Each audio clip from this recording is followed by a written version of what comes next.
Then I let me in the door. Then I gave your boy a chance, now the youngin' finna blow. It's a shame finna put the game in the figure four. Youngin' fresh from out that bottom. Yo, welcome back to my channel. Before we get into it, make sure you like, subscribe, comment, man. You ain't gotta comment, but I do appreciate it if you hit the sub button if you're new. Now, in this video, I'm gonna be talking about Attack on Titan, but I'm particularly talking about Attack on Titan manga chapter 138 and explaining how Falco is able to summon Titans. Now, before I get into this video, I just want to do a quick little promotion. It's not a paid promotion. This guy reached out to me not too long ago on Instagram. He DM'd me and asked if he could pay me in order to promote his content. I said no, I would do it out of love, and I never was able to get around to it. So I had promised to him that I would put it in the Falco video. It is a webtoon, and I will put everything about the webtoon in the description along with the link to his content. So if you guys are interested about his webtoon, I do really appreciate it if you push that link and support him just like how you support this channel. Now, I've been seeing lately that a lot of people are confused on how Falco is able to summon Titans, and people do feel like Isayama basically asked for this because it came out of nowhere. Now, I do get why people are confused, but this is something that Isayama didn't pull on his ass.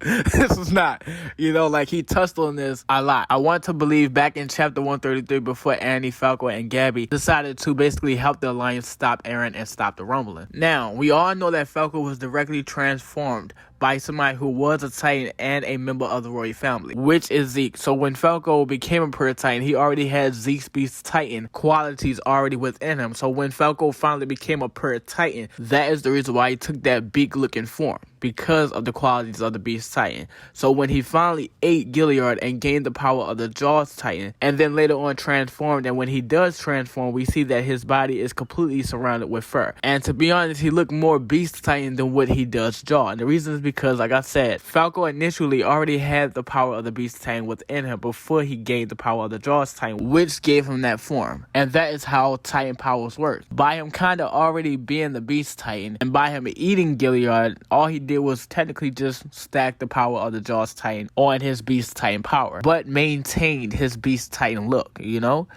the same thing goes for any Titan shifter, which is why Eren's Titan form did not change after eating the Worm Titan, because initially he was already the Attack Titan / founder, and he just maintained that form, but stacked the power of the Worm Titan on top of his Titan. And the same thing goes for Annie. Back in chapter 133, she explains to Gabby and Falco on how the female Titan was nothing compared to the other Titans. So they had to experiment on her after she became the female Titan, and they made her drink the spinal fluid of other Titan shifters or eat different parts of other Titan shifters, which will give her their power. And it's a lot of people out there that think that Annie is the only one that can do this, mimic other Titan shifters' powers. No, they all can do this. They all can do this because Eren does the same thing back in season 3 part 1 when you look over and see spinal fluid that is labeled armor, which is most likely the armor's Titan spinal fluid. And when he ate that and transformed by maintaining his form, he gained the power of the armor Titan, and he learned how to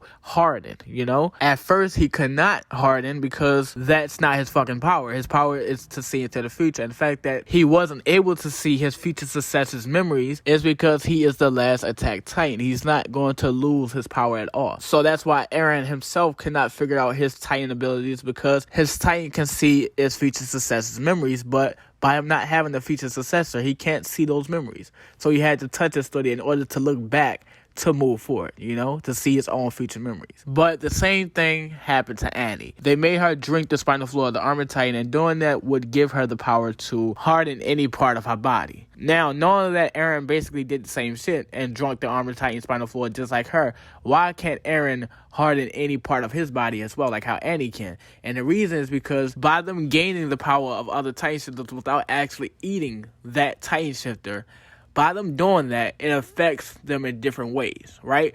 For Annie, she can harden any part of her body. For Eren, he can only harden his knuckles, but also completely harden his whole Titan form. That's something that Annie cannot do. So that shows us that by them gaining other Titan shifter abilities without actually eating that Titan shifter, but gaining their power, it affects them in different ways. But the Armor Titan is not the only Titan fluid that Annie had drunk. She also drunk the power of the Worm Titan because she can do the same thing that the Worm Titan can do. Basically trap themselves in a crystal to protect themselves. Now, you can say that she got that ability from the Armor Titan, but knowing the fact that we never seen Reiner do that, and the reason why we never seen him do that is because possibly he cannot do that. That's not his power. So most likely she got that one ability from the Armor Titan to basically trap herself in a crystal whenever she needs it. That's her last resort, you know?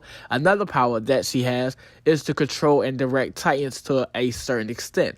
Who the fuck do you think she got that shit from? None other than Zeke. Marley, knowing that Zeke is special and that Zeke can control Titan somehow, Marley knowing that, they're like, shit, let's just give her Zeke's Beast Titan spinal fluid. And doing that gave her the ability to control already transformed Titans to a certain extent, you know? So knowing everything I just explained and knowing all that shit, Falco can do the same shit that Annie can do because he was directly transformed by Zeke himself. And like I said, when a Titan Shifter gains another Titan Shifter's power without actually eating that Titan Shifter, once they get that power, it works differently for them. You know what I'm saying? Just look at Eren, just look at Annie. They both drunk the Armored Titan spinal fluid, but the power that they gained from doing that affects them differently. So it did the same thing for Falco. Maybe Falco can do the same thing that Annie can do, which is control Titans, but he can do something a little bit more extra, which is summon Titans from other people's spinal fluid without actually having to inject his own spinal fluid. And he got that specific ability from Zeke, which is what we see in chapter 138 when that parasite released its own spinal fluid and it got in the system of every alien that was right there. And Falco had screamed because he had to leave Gabby and could not protect Gabby from the dark future that Reiner had warned him to protect Gabby from. You know, so he screamed on purpose, but he actually summoned Titans by accident. But the fact that he got that unique ability from Zeke to basically do that, that is what happened, you know?